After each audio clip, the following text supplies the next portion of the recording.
বিদ্বেষপূর্ণ মনোভাব, পানি সন্ত্রাস, বর্ডারে গুলি সহ অন্যান্য অপকর্ম অপবাদের বিরুদ্ধে পরিচয়ের ছাত্র সমাজের নেতৃত্বে আজকের এই গণ রিলিজে গণমিছিলে উপস্থিত আমার সামনে বিভিন্ন স্কুলের কলেজের শিক্ষার্থীবৃন্দ এবং মঞ্চে উপস্থিত আছেন স্বৈরাচার পতনের আন্দোলন নেতৃত্বদানকারী পরিচয় উপজেলার ছাত্ররা সহ বিভিন্ন শিক্ষক মন্ডলী সহ অন্যান্য যারা আছেন সবাইকে আমার সালাম আসসালামু আলাইকুম।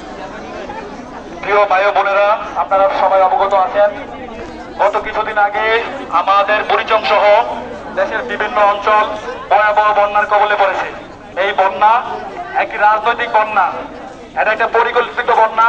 আমার দেশকে অস্থিতিশীল করার জন্য, আমার দেশের মানুষের জীবনযাত্রাকে বিপন্ন করার জন্য ভারতের দোসররা, ভারতের অপশক্তি আমার দেশকে অস্থিতিশীল করার জন্য একটা আন্তর্জাতিক আইন লঙ্ঘন করে দুটি দেশের মধ্যে যেই নদী থাকে সেখানে বাঁধ নির্মাণ করে, যেখানে অবৈধ, সেখানে বর্ষার মৌসুমে তারা বাঁধ ছেড়ে দিয়ে আমার দেশে ভয়াবহ বন্যার সৃষ্টি করে।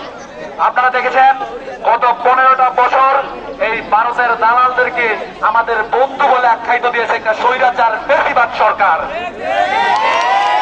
এই ফ্যাসিবাদকে আমরা উঠিয়েছি এদেশ থেকে পালাতে বাধ্য হয়েছে ফ্যাসিবাদ সরকার এবং তার দোসররা। আমরা জেনারেশন জেড দেখিয়ে দিয়েছি কিভাবে লড়াই করে সংগ্রাম করে গণতন্ত্র ফিরিয়ে আনতে হয়, কিভাবে ন্যায়ের শৃঙ্খলে আবদ্ধ হতে হয়, অন্যের শৃঙ্খল থেকে কিভাবে নিজেদেরকে মুক্ত করতে হয়। আমরা সেটা প্রমাণ করেছি আন্দোলনে, আমরা সেটা প্রমাণ করেছি সংগ্রামে, লড়াইয়ে। ভাই বোনেরা, শুধু বন্যা নয়, এই ভারতের দালালরা গতকাল যখন আপনারা ক্লাসরুমে বসে ক্লাস করছিলেন, আমাদের সেনাবাহিনীর সদস্যরা যখন তাদের ব্যারাকে কাজ করছিলেন, আমাদের পেশাজীবীরা যখন তাদের পেশায় যুক্ত ছিলেন, আমাদের শিক্ষার্থীরা যখন ক্লাস করছিলেন, ঠিক সেই সময়টাতে আমার ভাই জয়ন্তকে বর্ডারে গুলি করে হত্যা করেছে বিএসএফ নামক সন্ত্রাসী বাহিনীরা। তার আগে আপনারা দেখেছেন স্বর্ণা দাসকে কিভাবে হত্যা করেছে, কিভাবে ফেলালির লাশটাকে ঝুলিয়ে রেখেছে কাঁটাতারের বেড়ার উপরে। আপনারা সেটা দেখেছেন, আমাদের হৃদয় নাড়া দেয় সেই দৃশ্যগুলো দেখলে।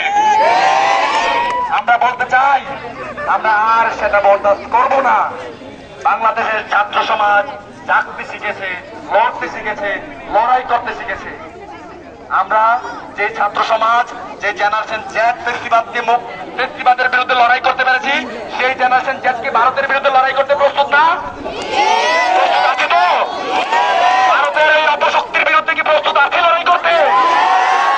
যদি লড়াই করতে প্রস্তুত থাকি তাহলে এখন থেকেই তাদের বিরুদ্ধে রুখে দাঁড়াতে হবে। আর যদি একটা গুলি বর্ডারে চলে, আর যদি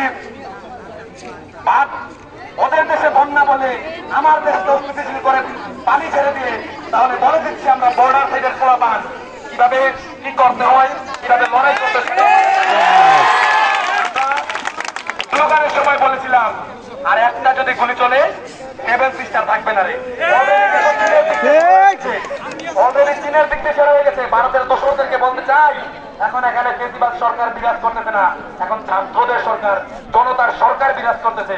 অতএব কোন ধরনের পাইতারা করলে, কোন ধরনের অপশক্তি মাথা চারা দিতে চাইলে আমরা কিন্তু বসে বসে আঙ্গুল চুষবো না। ফ্যাসিবাদের বিরুদ্ধে যেভাবে লড়াই করেছি, পালাতে বাধ্য হয়েছে, ঠিক সেইভাবে 7 সিস্টারেও